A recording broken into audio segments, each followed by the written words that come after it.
মা এবার বাবার সাথে আমেরিকা গিয়েছে, তাই আমি ব্যস্ত ছিলাম, ক্যাম্পাসেও যাইনি।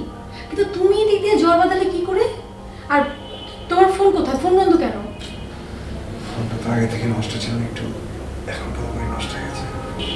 মানে তোমার ফোন নষ্ট হওয়ার সময় পেল না? যে জল পটিটা একটু দাও, আমি মাথায় দিই, ভালো লাগবে হয়তো। শো আমি দেখছি, খুব পারেনি। ভাবি এই যে পাউরুটি। Thank you.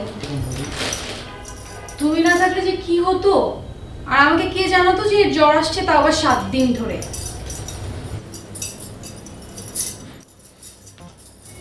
তো 7 দিনই সেরে যেত। সেরে যায়, অবশ্যই সেরে যায়, কিন্তু সেরে যাওয়ার জন্য টেক কেয়ার করতে হয়, ওষুধ খেতে হয়, আর এখানে আমি ছাড়া তো আপনার টেক কেয়ার করার মতো কেউ নেই। তা আমার শোনো, তুমি তো এতদিন খুব কষ্ট করেছো, এখন যাও, আমি আছি। ওকে ভাবি। আরেকটা কথা, যাবে ভালো কথা, কিন্তু আমাকে কয়েকটা ওষুধ তো কিনে দিতে পারবে না? হ্যাঁ নিশ্চয়ই ভাবি, তাহলে আসি ভাবি। আচ্ছা।